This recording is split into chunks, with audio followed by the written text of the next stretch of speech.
Hey there, all my PopCon peeps. Magic Man Rusty here, and welcome to this live streaming episode of the Magnificent Seven. We do this to celebrate PopCon Indy's 7th anniversary. We like to spend 7 minutes with members of our PopCon family. And joining us in the PopCon corral tonight, the godfather of gore, the sultan of splatter. I'm your host, Rusty Ammerman, and our Magnificent Seven with Tom Savini begins right now. Tom. How did I know you were going to make an entrance? When they say you're supposed to wear the mask for COVID, I don't think they meant ones from aliens. Aliens. You okay there? No virus is getting past this. No. Whatever you do, don't have spaghetti later on tonight because we know what happens. Tom, how are you, sir? You're there in... Oh, good. He's recovering. They're in Pittsburgh. It looks like are you in your studio or you're done? Here's another one.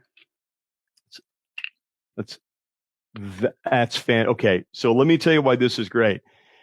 Tom started his movie career by being a special effects makeup artist. Namely, I think your first big one was Friday the 13th. I have a list of your credentials here, and that's Jason. You created Jason. You are Jason's dad. I am Jason's dad. In fact, I suggested, I'm doing the video game, the Friday the 13th video game.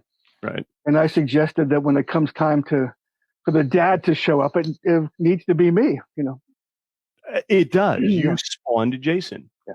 But these, my assistant is making these, and they're selling like crazy. He's got 4 people working for him. My grandson is helping him make these. He sold like 400 in the last 2 days. Wow. I better plug it. It's at Baking Jason. Say it again. At Baking Jason. At Baking Jason. So your grandson James is helping him. His DNA is somewhere on those. Finally, one of my offsprings is interested in makeup effects. Yeah, right. Because your son Lon, who you named after Lon Chaney, had no interest in special effects makeup at all, and Leah no makeup at all. No. But James, but Leah did have her hands in creating some of the stuff on Dusk Till Dawn. Greg Nicotero let her paint hands and, put goo someplace, so that's about the limit of what she's done. So much that you get caught up in. Let me, you truly, I always refer to you as a Renaissance man. Let me just read some of the things you've done here. You've been... Don't call me the Sultan of Splatter. Don't anymore. Call you that? No, okay. or the Wizard of Gore. I graduated from all of that when I did Creep Show and the creatures and the monsters. In fact, my school was referring to me as the Wizard of Gore. Now I'm the maestro of makeup. Oh, okay. Because I got to be honest, Tom, I got that from your school's website. That's where I got that. So Creep Show, I have it right here. In fact, it's a signature, the VHS tape. Creep Show is the very first time that I heard your name. I saw Creep Show in 1982. I flipped out. I thought the effects were fantastic, and I got a copy of Fangor magazine that was all about you. That's where I first learned about you. And you talk about this. Is the Grand Illusions, is that still in print? Can people get that? Well, let's take a look. Mine's this is the brand newest one. It's both books combined. Nice. See how it says 1 and 2? Right. Both books with a brand new scrapbook. Yeah. So 2 books and hardback. 2 books. Oh, no. No? There's also Night of the Living Dead, the version you've never seen. It's the storyboards and everything I didn't get to do in the movie is in here. So that's the deleted scenes are in the book there. Now, do you have this book? No, I don't. I want it. This is the brand newest autobiography from me. Okay. This is the deluxe. I can't get the glare. Oh, there we go. Right there it is. Yeah. Okay. This is available from Dark Ink. All right. And it's sealed. No. It's not sealed? That's just the reflection? Yeah, no, this is the deluxe version. It's glossy and, I forget what they call how they did that. Pretty. Yeah. So special effects makeup, special effects, you've been a director, a stuntman, a stunt coordinator, a producer, a writer, a cinematographer, visual effects artist, a costume designer, and not to mention a regular artist. Your sculptures are magnificent. Thank you. And a professor. And that's some of them back there. That's some of the sculptures back there. You have a school there in the greater Pittsburgh area where people can go and learn this craft. Yeah, but where did costume designer come from? I don't know. That's one of your, it says here, 1 credit for costume designer. No? Maybe. I don't remember. You've done so much you can't even keep track. We sat around. Me and my friends sat around and we put together a list of the shitty movies I've done. There were 30 of them. And I have the list in my phone. Then we put a list together of the good movies I've done, and there were 33 of them. So it's 63, and so I'm leading with good ones over bad ones. Sure. Would you want to tell us, like, of all the movies you've done, which one are you the most proud of? The most proud of? Well, as far as effects goes, or acting? Well, let's start with effects. I bet I know the acting, but let's go with effects. Creepshow. Because that was 5 movies, right? That I did all that stuff for. Me and a 17-year-old kid. Acting wise, Dusk Till Dawn, for sure. Maybe Perks of a Wallflower, but it's hard. It's hard to beat Dusk Till Dawn simply because of who I got to hang out with. Right. For those of you who haven't seen the original From Dusk Till Dawn, I urge you to go out. It's basically 2 movies. The first half is a Quentin Tarantino movie. Second half is kind of a Robert Rodriguez, and Tom is, to say you are featured in the second half is a bit of an understatement. Your character's name is, I believe, Sex Machine. Yeah, that's it. Sex Machine. What, you didn't want to say it? I just thought it'd be more funny if you did. The codpiece gun. The crotch rocket. We called it the crotch rocket. Crotch rocket. A gun. I would have had it sitting here. I should have went up and grabbed it, knowing that we would probably talk about it, So From Dusk Till Dawn was a fantastic performance. That must have been a blast to do. And you got to spend how many days sitting at a table watching Selma Hayek dance with the snake? My job for 3 days was to watch her do that dance. Gosh. Somebody had to do it, Terrible. My expression was genuine. Because I had never seen her before. I didn't know who the hell she was, Mexican soap opera star. And then blink, here she comes. And she hated that snake. Yeah. She kept saying it was biting her, but they don't bite. It was licking her. But she was scared to death of it. Who can blame it? Yeah, right, exactly. Yeah, no, it's a great movie. So let me give a little quick plug here, Tom. We are still hoping to have PopCon Indy July 10th through the 12th. That's what we're hoping for. We've been working with the Indiana Convention Center, IU Health, and Visit Indy to make it nice and safe. You've been staying safe clearly there with a face hugger on your face. So I wanted to tell you, Creepshow. It's funny you mentioned Creepshow. This is the movie from 1982. AMC has a mini-series, Creepshow. Greg Nicotero, your friend, the guy from The Walking Dead. Mm-hmm. And it's an anthology. Each episode has 2 stories. Yeah. The first one just dropped. I watched it. One was based on a Stephen King story called Gray Matter. Fantastic. And then on AMC last night. Yeah. On AMC. And should I be looking there? Yeah. You can look there. It doesn't matter. You can look wherever you want, Tom. Because I should be looking at the camera. Okay. And you directed the final story in the last episode. Yes.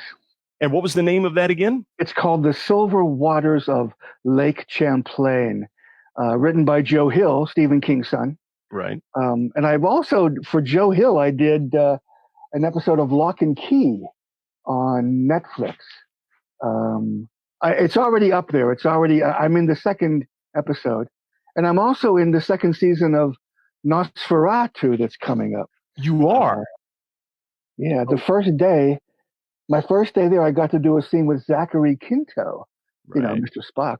Turns out we went to the same college. We went to the same high school, Central Catholic High School. So we had a lot to talk about instantly. So he put me very much at ease.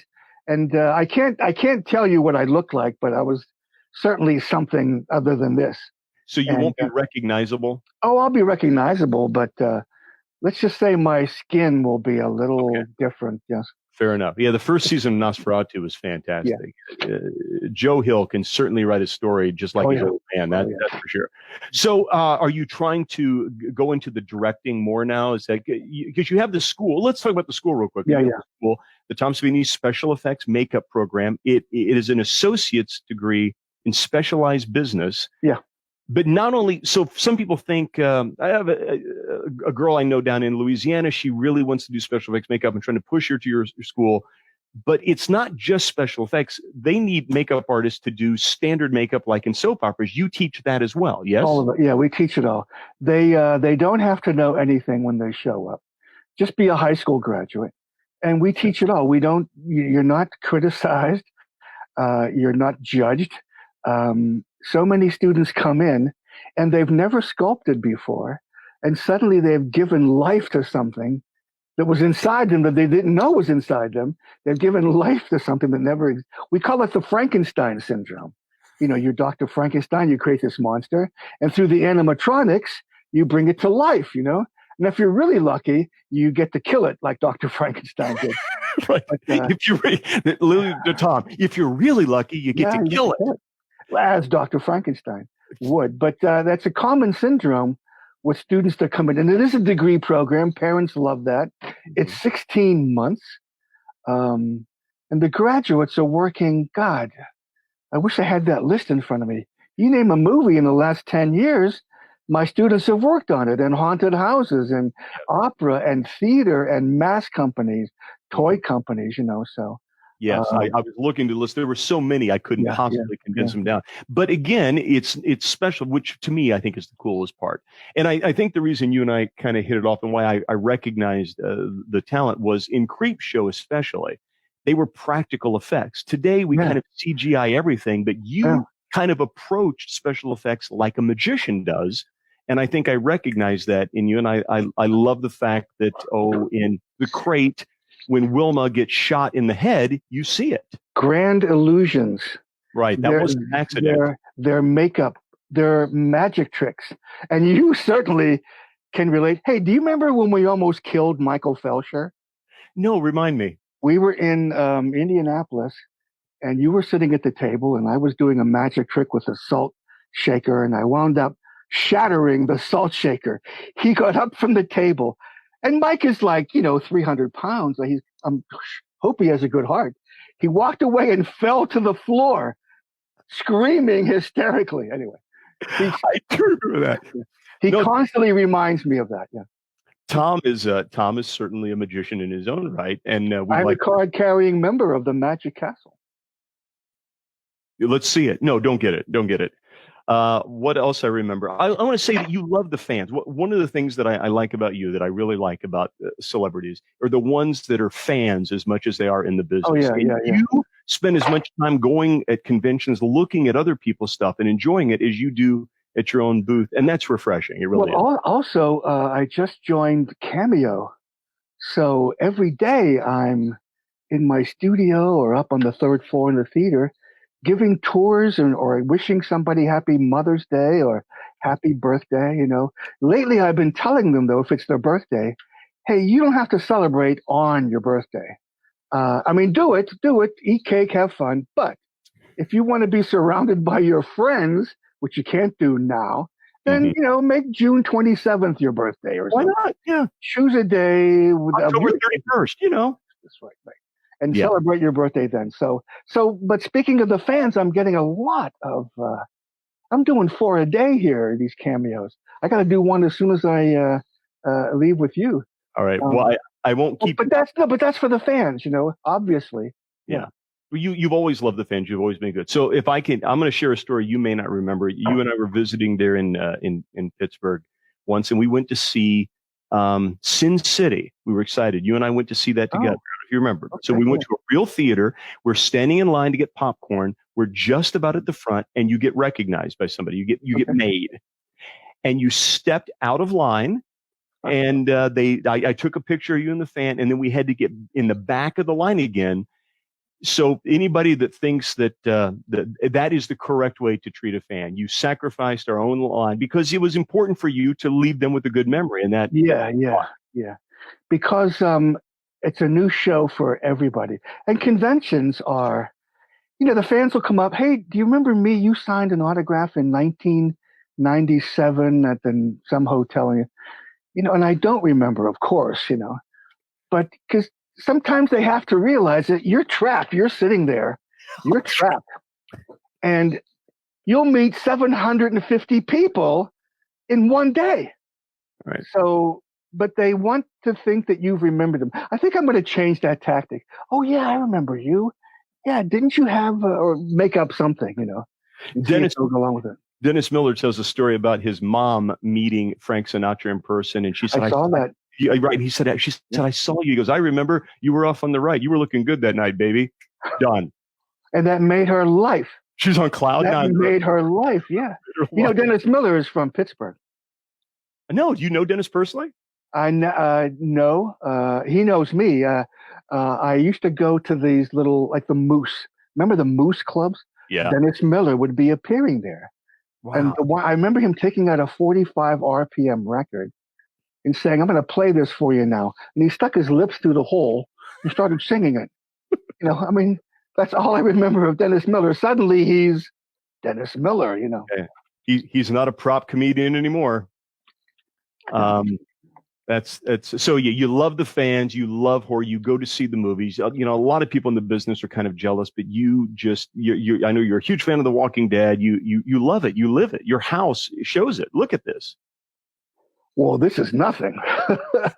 If this thing could move, I would take you on a tour of the studio. I mean, God, there's thousands of masks here.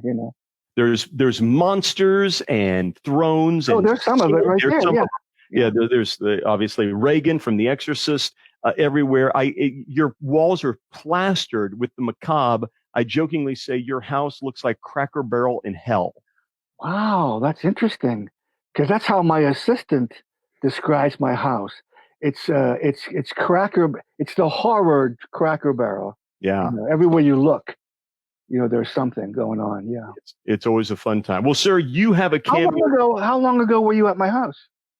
The most recent time would have been, it was after 2007. Wow, that's okay. There's so much. I built another floor on the house, and that's where the theater is, and the best of the collection is up there. And you still have the creature from the Black Lagoon in your garden? He's in my backyard, yeah. Yeah. Most of my action figures are life-size. Creature, the Predator, the Alien. You had an alien suspended over your bed, I think I remember at one point. Yeah, but now I have Robbie the Robot. He cost as much as a car. Mm-hmm. Gort, I have Gort. I exchanged a crate from Creepshow with Greg Nicotero for Gort. Yeah, Gort is in the bedroom, yeah. And I didn't realize till Greg came to my house and he was looking at Gort and he said, Robert Wise signed him. Where? And he showed me in the palm of his hand, because Gort's hands are down by his side. Right. Robert Wise, the director of Day of the Earth Stood Still, signed it. Yeah. So you were talking about Zachary Quinto. There's Gort right there. Yeah. Klaatu Barata Nikto. Robert Wise, the director, went to the very high school that I went to in Connersville, Indiana. Of course, decades apart. But yeah, our auditorium is called the Robert E. Wise Performing Arts Center. Well, what about Jimmy Stewart? Isn't he from Indiana? Indiana, Pennsylvania. Oh, you're talking about Indianapolis. Yeah, right. Connersville, Indiana. That's where Robert Wise was from. Yeah. Right. Interesting. All right, dude. And another sculpture you're working on, a Vincent Price from House of Wax? Yes.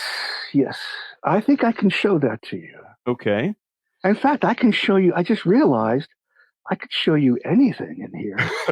Tom is a magnificent sculptor, truly. You can see some of them in the back, and he makes these for purchase. So if you would like to have a Tom Savini... Oh, no, please, no. I'm not selling those anymore. They're just too heavy. That's why I don't bring them to conventions anymore. You used to tote them around. Yeah, well, if I drive to a convention, then of course, this arrived today. Wait, it's show and tell. This arrived today. Okay, down a little bit. Yeah, that's from Distortions Unlimited. This is the Wicked Wolf display head. Okay, now that I'm in my photo album, you're doomed. He actually purchases products from other people because he's yeah. Okay, so I've never seen anybody do a Vincent Price makeup from the House of Wax. Me either. So I decided to do one. It's time for it to be done. So this is Tom Savini. Oh, That's spot on. Yeah. That is fantastic. Vincent would be so proud. Yeah. And I love the way it moves. All right. You, sir, have a cameo to do. Thank you so much for so let's push it out there again. Your website, if people want to follow you, what do they do? Social media, tell us. Instagram. Okay. I love Instagram is the best. Okay. My school is, we better mention it or I'll get killed. Right. www.dec.edu. Go there. DEC.edu. Okay. Yeah, and they'll send you a ton of information, if you're interested. If you'd like to get into the makeup portion of the business. And by the business, I mean the industry. All right. A pleasure seeing you again. Hope to see you in Indianapolis sometime soon. And there it is. There we've got it for you right there. What's the show? What's the show that we used to do in Indianapolis? Horror Hound. Oh, but that doesn't exist anymore, does it? Oh, wait, no. Now it does exist, but it's combined with Mask Fest. I'm always in Mask Fest. Horror Hound is the whole show. That's right. It's usually all in one room, though, one big room. Yeah. So I'll be there. I'm there. I'm at Mask Fest every year. Yeah, I'll be there. You going to show up? Of course I'll show up. Can I get in for free by telling them I'm your special assistant? Yeah, just call me and I'll go and drag you in. Yeah. Hopefully I'll have Vincent Price there, Yeah. Can't wait to see it. Okay. A pleasure. My fellow illusionist, a pleasure. I will see you soon. Looking up there, right. Right, okay. There it is. He's waving. Until next time, all the horror fans and PopCon peeps, live long and prosper. Oh, can I do that? Wait, can you do this? Wait, I'm not. It's got a delay on it. Never mind. All right. Have fun no matter what.